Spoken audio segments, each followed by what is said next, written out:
Well, we certainly haven't read the Mueller report. The summary offered up by Donald Trump's new attorney general, bringing smiles to faces at the White House bright and early this Monday morning. The special prosecutor handing in his report with no new names to be added to the 37 indicted during Robert Mueller's 22-month investigation into possible collusion between Russia and the Trump campaign in 2016. Are Donald Trump's legal troubles really over, though? Mueller, himself a former FBI director, was able to complete his findings despite constant bashing from the U.S. president. Is hailed by some as an achievement. There are the legal findings, which we'll pay attention to, that may or may not be released soon. And then, of course, there's the court of public opinion. Judging by the off-the-scales heat of the rhetoric this past weekend over in the United States, what will citizens make of it all is anyone's guess. And in the run-up to Trump's re-election bid next year, what direction for U.S. democracy going through its biggest crisis of faith in its institutions in the nearly half a century since the Watergate scandal in the Vietnam War? Today in the France24 Debate, we're looking at what happens after the Mueller report. Joining us from Geneva, James Couric, visiting fellow at the Brookings Institution, the author of The End of Europe. Thank you so much for joining us. Thank you for having me. From New York, Heath Brown. He teaches public policy at the John Jay College of Criminal Justice, the author of Pay-to-Play Politics, How Money Defines the American Democracy. Welcome to the show. Thank you for having me. Former U.S. diplomat William Jordan joins us as well. How are you? Good, thank you. And France24's very own Douglas Herbert. Good evening. Nice to see you. The France24 Debate on Facebook and Twitter, hashtag F24Debate. Will it be published? Will it be leaked? Seems everyone wants to read Robert Mueller's report. Senator and presidential candidate Bernie Sanders tweeting, "I don't want a summary, I want the whole damn report." More now from Claire Rush. Total vindication, complete exoneration. Terms used by members of U.S. President Donald Trump's administration on Monday as they celebrated the findings of special counsel Robert Mueller, who concluded after nearly 2 years of investigating that Trump's campaign did not collude with Russia in the 2016 presidential election. Make no mistake about it, my fellow Americans, this was a total vindication of the President of the United States and our campaign. The White House press secretary had a similar reaction. They were incredibly clear in the report that there was no collusion, not by the president, but by any American, no one on his team. That's a great thing for our country, and it's a great thing for this administration. Mueller found no evidence that Trump or his campaign conspired with Russia to influence the election in his favor. But he stopped short of exonerating the president of obstruction of justice. This, according to a 4-page summary of the report, written by Attorney General William Barr, released on Sunday. But some congressional Democrats have criticized Barr's summary, calling for the full report to be made public. The entire unfiltered report, as well as the evidence underlying that report, must be made available to Congress and to the American people. We will ask the Attorney General to testify before the House Judiciary Committee. We will demand the release of the full report. The findings have lifted the dark cloud that's hung over the Trump administration for nearly 2 years and may boost the president as he seeks re-election in 2020. Heath Brown, over here in Europe, we've got a busy news cycle as we're paying attention to what's going on in the Middle East. We've got a Chinese president visiting Paris. What's it like where you are? Well, where I sit is in the middle of New York City, and people here are very interested in this. I don't know if that's true of Americans in general. There have been recent polls that suggest close to 40% of Americans don't know who Robert Mueller is. That suggests that for some portion of the American population, this report, while very important for some, is not so important. I don't know that we would be able to conclude that there is widespread interest in this report, and therefore the findings of it might be inconsequential in changing people's minds that probably have been made up a long time ago. So I think that while it may seem like there's a lot of attention to this, and there is in certain ways, but in another perspective that a lot of people are paying attention to other things, and we see that in what the presidential candidates are talking about right now. But when you hear the White House spokesperson in that report talk about total vindication, what's your reaction? I think that's not a surprising reaction from the White House. Total vindication is something that I think we're yet to see. I think the vindication that we'll see will come in a couple of different forms. The first, which will be how Congress deals with this. I think there's likely to be hearings. There's likely to be additional inquiries into some of the potential questions that weren't answered by the 4-page memo. But ultimately, I think this is going to come down to where Americans stand in the next election, and whether vindication on the specific case of collusion is going to be fit into a much larger context of the 2016 campaign and ultimate judgments about the larger actions of the Trump administration. So I think we're still to see whether vindication in the eye of the public is something that we can all agree upon. James Couric, it's not really going to happen for the foreseeable future in courts of law, more in congressional hearings. It's going to be political now.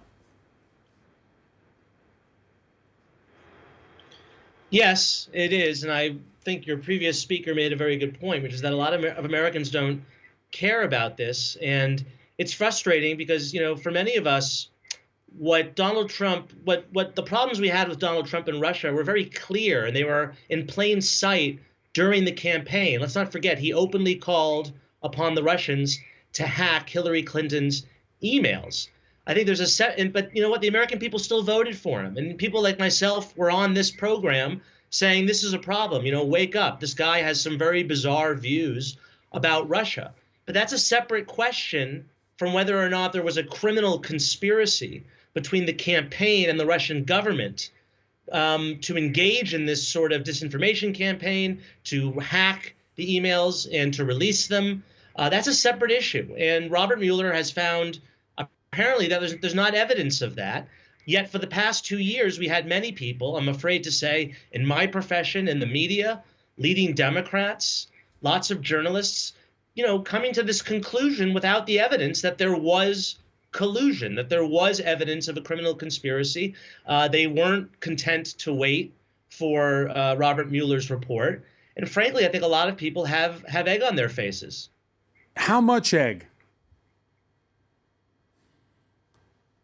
I think a lot of egg. I mean, you had the former head of the CIA going on television and saying that Donald Trump was a traitor. I mean, that's a very serious allegation. And look, I'm not a defender of Donald Trump. As you know, I made some very strong criticisms of him during the campaign. I thought it was abhorrent, the things that he was saying in favor, praising Vladimir Putin, seeming to collaborate or to use the fruits of Russian hacking that came through WikiLeaks and disseminating these emails and making an issue of these emails. I thought it was, frankly, disgusting and un-American. But that's a separate issue from whether or not it was illegal. And again, all of this was out there in plain sight for the American people to see during the 2016 campaign. It was very obvious. And, my side lost. We weren't able to convince enough people to vote our way. And unfortunately, I think a lot of people on my side were not content with the results of a Democratic election, and they've been trying to overturn it. And I think we're going to continue to see attempts to continue to do this, even though we now have the evidence from Robert Mueller saying that there was no collusion, there was no criminal conspiracy. Douglas Herbert? I was just going to add, I think that perhaps in a different time, in a calmer time in America, when the country isn't as polarized as it is today, what the Mueller report did, what this entire investigation did spawn, would be incredible news. We wouldn't just be sitting here talking about the fact that it found no evidence of collusion, but we can't forget that along the way, and yeah, fine, it's been trickle, we have had a stream of indictments. We've had dozens of indictments. We've also had other investigations spawned, which have now been passed on to U.S. and state attorneys in New York. We have had evidence and basically the people that Trump has surrounded himself with, if not Trump himself, being because they themselves pled guilty to lying, to being con men, to being complicit often as criminals in their own types of conspiracies, if not directly related to Russian collusion. It's absolutely remarkable, and it's easy to understate it because, like I said, the narratives have been so starkly written depending on which side of this inquiry you stand on or which side of the Mueller inquiry you stand on. It is absolutely remarkable what it has turned up and all the investigations it has spawned. And I think that just those alone would be absolutely tremendous news in another time, in perhaps a less polarized time in the country. Not so much now, but it is a polarized time. You were pointing out this tweet on Fox by Fox News host Sean Hannity. He feels more than a little bit vindicated. He wrote, MSNBC conspiracy network liars, fake news, CNN liars, New York Times, Washington Post liars.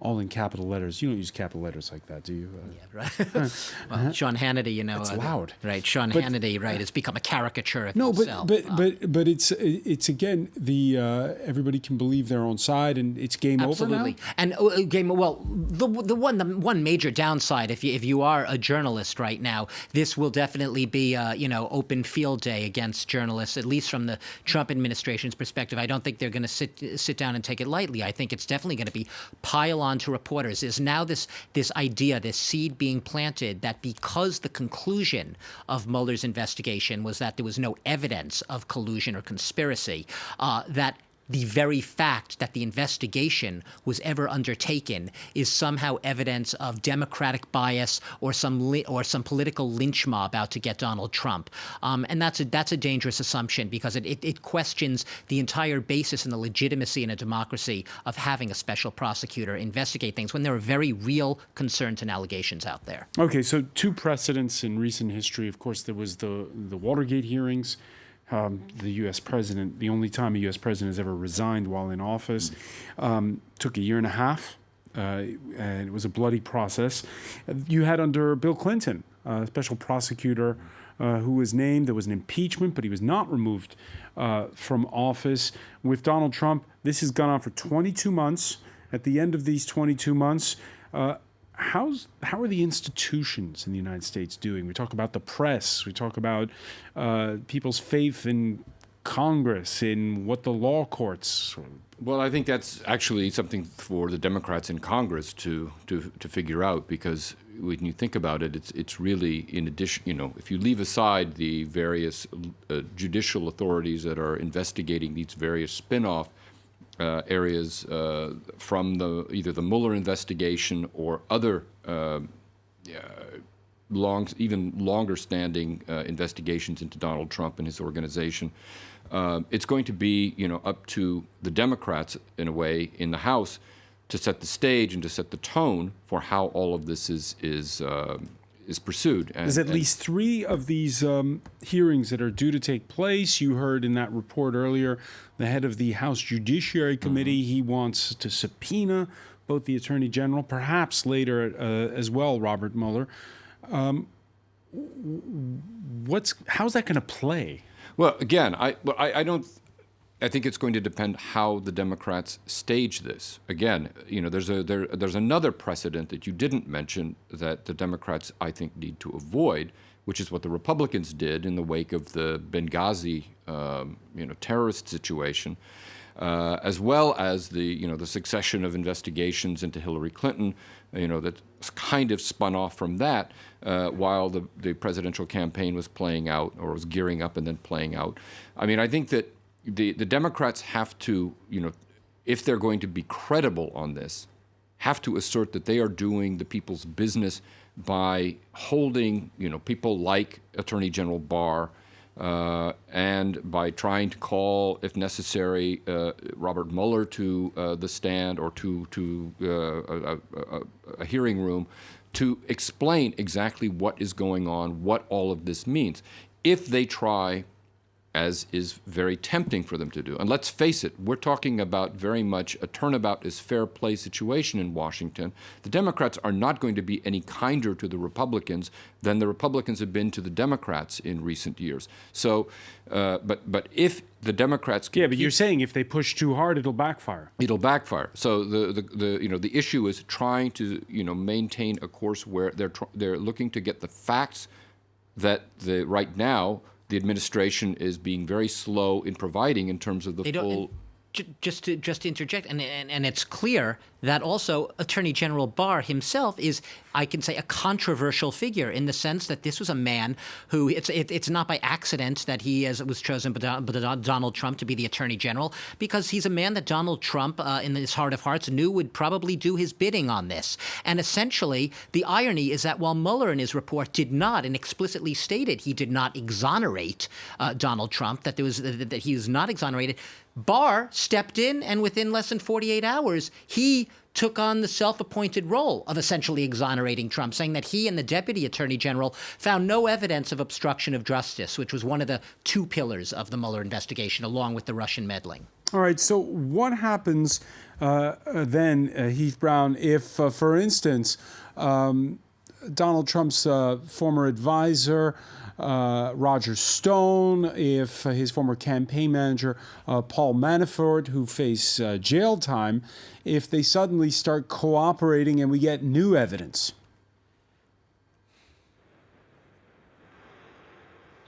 Well, I think there's a answer to that question that comes from. You're able to find the 30,000. Sorry, we'll go ahead, Heath Brown. No, it's quite all right. So I think there's the legal answer to that, which is the other jurisdictions at play here will continue, I assume, along their current course and bring indictments and bring additional charges where those are called for. On the congressional side, I think there's a different answer, and I think that has to do with whether Congress decides to address kind of the part of this that has been very much left out, which is that there has been ample and undisputed evidence that various aspects of the Russian state tried to successfully interfere with the American elections. There are any number of reforms that Congress could develop to try to better insulate U.S. Electoral processes so that's much less likely to happen in the future. That conversation has somewhat been left out as all of the attention has been placed on the Mueller report. Now, but I expect that Congress will start to talk in much more specific terms about the way that foreign influence, the way that electoral systems can be better secured from hacking. And as that conversation moves forward, I think it'll be very interesting to see the way the White House responds, whether they respond to this as an additional attack on their performance in 2016, or whether they will take this as a smart way to make sure that 2020 happens without the interference of outside forces. And so, all right, we're going to pick up on that point, Heath. We're going to pick up on that point. We have to cut to a short break. We'll be right back. Stay with us. You're watching the France24 Debate.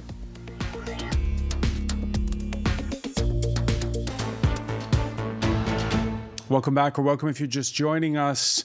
You're watching the France24 Debate, and we're watching the dust settle after the 22 months on the handing in of Robert Mueller's report on possible Russian meddling. Well, there was Russian meddling, but possible collusion with the Trump campaign in 2016. With us to talk about it from Geneva, Jamie Couric, the visiting fellow at the Brookings Institution and the author of The End of Europe. Welcome back as well to Heath Brown of John Jay College of Criminal Justice in New York, the author of Pay to Play Politics, How Money Defines the American Democracy. Former U.S. diplomat William Jordan is with us, as is France 24's very own Douglas Herbert. Just before the break, Jamie Couric, you heard Heath Brown describe what would be the adult way of proceeding from here on in, which would be to have a conversation in Congress about how to avoid foreign meddling in the age of social media. What does your crystal ball tell you? Well, I wish that instead of a special prosecutor, we had a sort of 9/11 style, blue ribbon commission to investigate this in the same way that we investigated the 9/11 attacks. Because this was an attack on our country. It obviously wasn't of the same scale. It didn't have this, didn't have a massive death toll like 9/11, but it was a foreign attack on our democratic system. But instead, I think this whole thing has become so politicized now that it's really, it's hard for me to see us moving forward in a way that doesn't become partisan, which is really unfortunate because at the end of the day, foreign actors, whether they're the Russians or the Chinese, they're not, really choosing a particular party here. What they're trying to do is to divide Americans. And I fear that by continuing in the way that we have with, Democrats saying the president is a traitor and a Russian agent, and the president accusing his opponents of being part of a deep state conspiracy, I really think that it's a very low moment in our political discourse. And frankly, this is what the Russians want us to be doing. They want us to be at each other's throats like this. All right, yeah. So let's pick up on an anecdote, or not more than an anecdote, an incident that you mentioned, Jamie, in part one of our discussion. According to Mueller's findings, the first time hackers targeted Hillary Clinton's personal server in her office was July 27th, 2016, the same date where candidate Donald Trump had this to say about his rival and her personal email server. This was at a campaign rally in Doral, Florida. Russia, if you're listening, I hope you're able to find the 30,000 emails that are missing. And of course, the first attempt to hack happens the very same day. What does that tell you, Jamie? Well, I don't know if that's evidence of there being, an exact quid pro quo. I think the Russians were going to do this anyway. They were already, involved in hacking, and they were going to release the emails regardless of what Donald Trump said. But I do think it is, as I said at the time, a very low moment to have, an American presidential candidate basically, egging on a foreign adversary against his own domestic political opponent. I would like to think that as much as we argue amongst each other as Americans, Democrats and Republicans, at the end of the day, we should all be able to agree that we are members of the same citizenry and that the Russians are not our friends. And so to see a presidential candidate basically, take the side of a foreign dictator as he did, and frankly, as he has repeatedly throughout his presidency, is very worrisome. William Jordan, we're looking at the images there while Jamie was talking of that meeting I think it was the meeting in Helsinki, right, where Donald Trump was asked, and he basically asserted that he believed Vladimir Putin over his own intelligence services. Right, which is pretty appalling. But I mean, that's been the sort of leitmotif of Donald Trump ever since he got into office, because he was convinced that it was the intelligence community that was behind a lot of the circulation of a lot of these allegations against him, the more salacious ones being in the Steele dossier. Now, I just want to point out a couple of things in response to what Jamie said in Switzerland, and that is, I think that it's important to remember that when Trump made this call about the 30,000 Hillary Clinton emails, he was talking about, the deleted Hillary Clinton emails that were on the server, the private server that had been, discovered, through congressional and other investigation. He wasn't talking about necessarily what eventually happened, which was a hacking of the Democratic National Committee's emails. Sure. That was, so I think it's important to keep that in mind.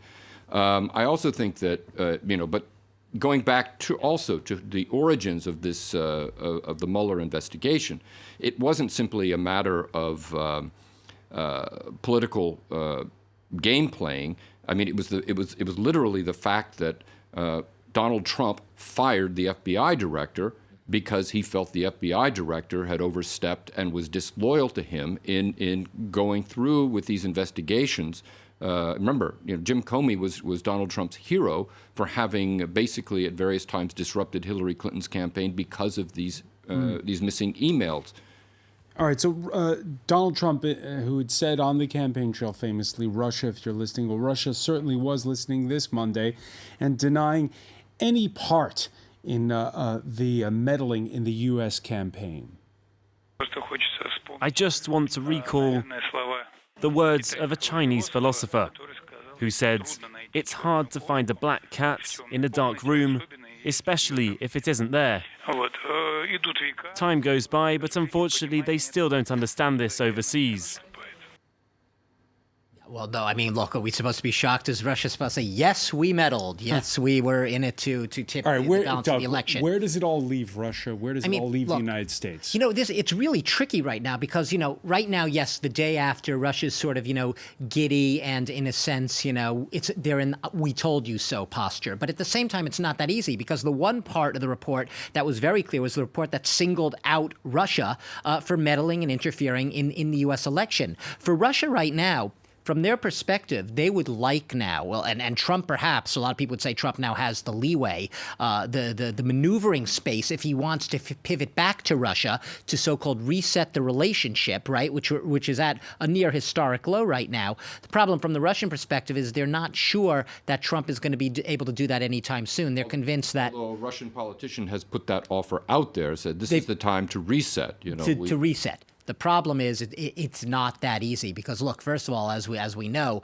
it's our own the U.S. intelligence agencies, which, concurred, essentially, that Russia and its hackers and government hackers, sponsored hackers as well, are the ones behind a lot of these attempts to meddle and to also sow discord amongst the American voters via social media. That has been almost stipulated a basis in fact, and that is not disputed in this report right now. So Russia's in an awkward position because it is, the one thing that this report, categorically is able to say, whereas they're not as categorical, at least they can't be when it comes to Trump. They say yes, no conspiracy, but he's not exonerated on the obstruction charges. Heath Brown, many people here in France have been asking this Monday.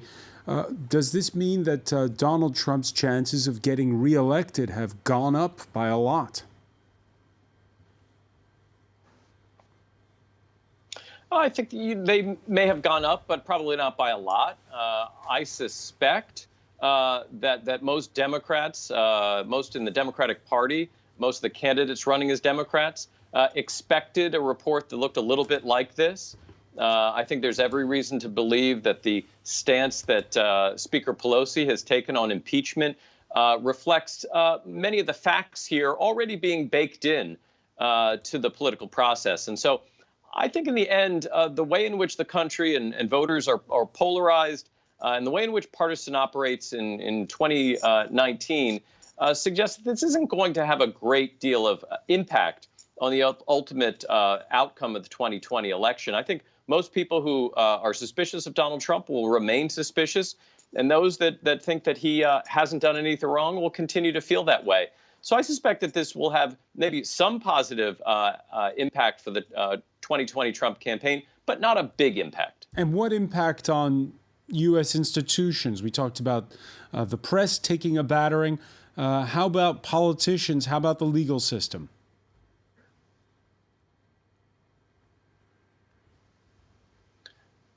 Yeah, I suspect that much of what will come from this, I hope, is a good deal more trust that institutions, when allowed to work, function quite well. The Trump administration and President Trump himself certainly did everything to undermine the Mueller investigation. Despite those efforts to undermine the investigation, it appears, based on the number of people who were interviewed and the amount of time that was spent on the investigation, Robert Mueller fulfilled the responsibilities and expectations that would people have of a special counsel. I think people should take some heart in that, even if the outcome of it is different than what some people expected. So I would hope also that the media responds in a similar kind of way and maintains the same level of vigilance that they approached the past 2 years, that they will for the next 2 years of this administration. It's actually ironic, by the way, that after spending there's an irony here in that just quickly that all the time that he was piling onto Mueller, accusing him of a witch hunt, basically, mendacity, all of this. Now Mueller's suddenly become, in a weird, ironic way, Trump's best ally, best asset. He's embracing the Mueller report as in order to boost his own claims of a witch hunt. Jamie, what's your irony? I agree with that, but I have to disagree with Keith about the role of the media here. I think the media was really out of line. I mean, I'm not going to name them, but 2 out of 3 cable networks were just obsessed with this story to the point of, every week there was a new revelation that was going to be the end of Donald Trump's presidency. He was on the verge of resigning.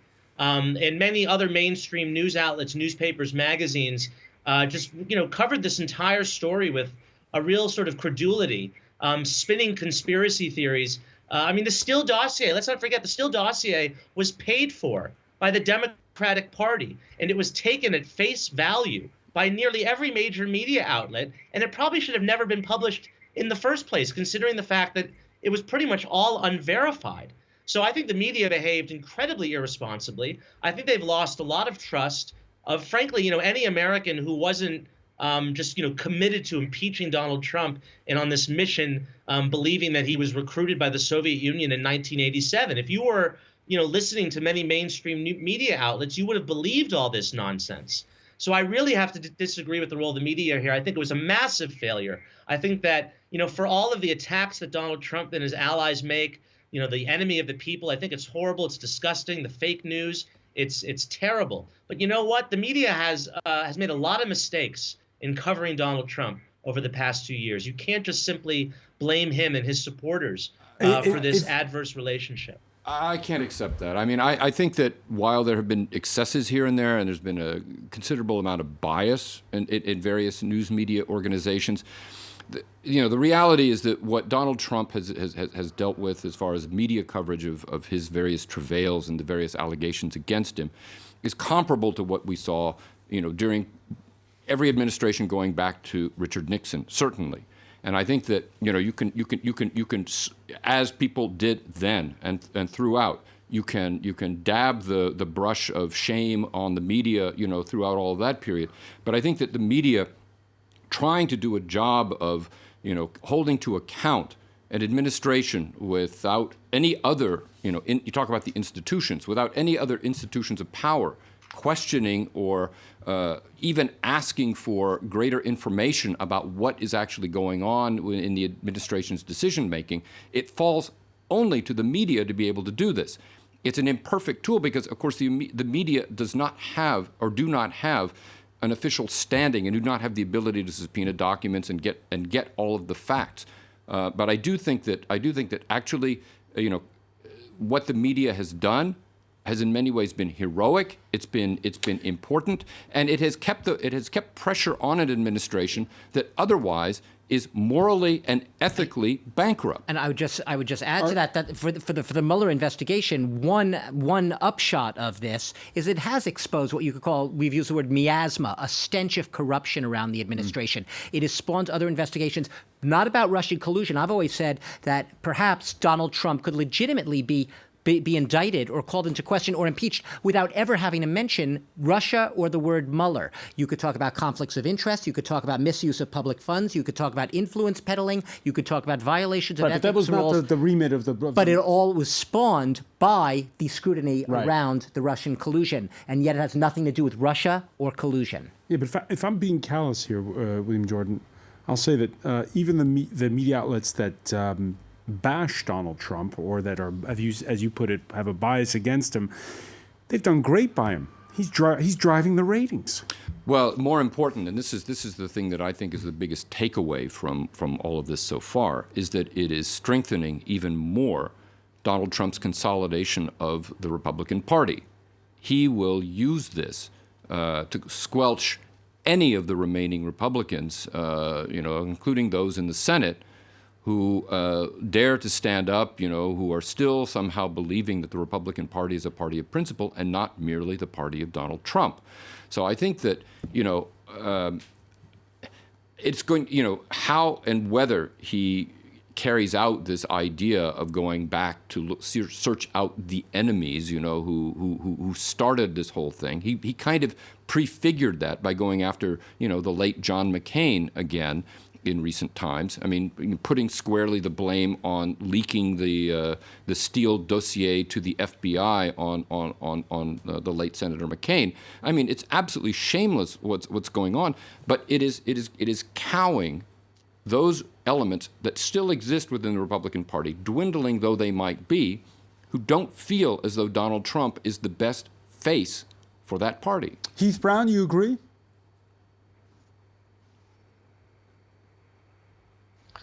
I think that I agree in some ways. I mean, I think on the underlying question about the media didn't make up 37 indictments. I think that we're talking about sort of levels of interest, and I think the other question that you ask, which is sort of the larger media landscape, is one that's hard to ignore.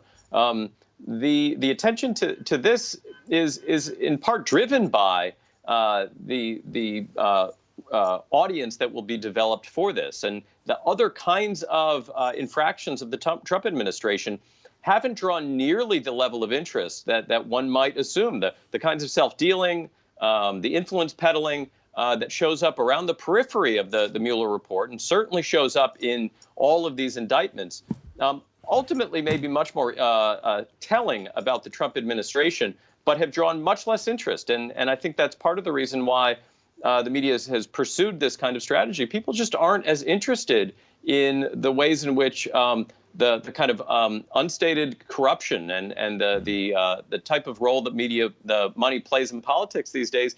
I don't think the public is as interested as maybe it should be. And that's not going to change anytime soon, Jamie Couric? What exactly? That the public's not going to be demanding a higher standard when it comes to money in politics and all the peripheral allegations surrounding conflict of interest. Look, again, none of this was a secret to the people who voted for Donald Trump. It was not a secret that this man, treated women inappropriately. It's not a secret that he had some very corrupt dealings. It's not a secret that he, stiffed contractors and ran a scam fake university.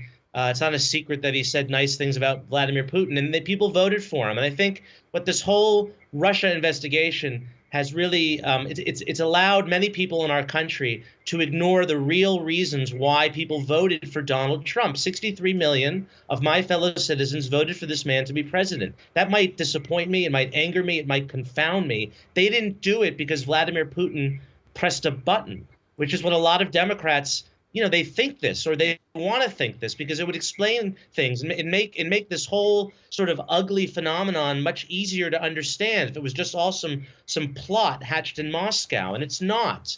And I think that for the past 2 years, the media has been singularly focused on this question and this Mueller investigation, while ignoring, not just what's happening in America, what's happening in the world. There's a lot of, tectonic shifts going on in the world right now. And as Americans, we're not learning about them because the media has been so obsessed with this issue of Trump and Russia nonstop.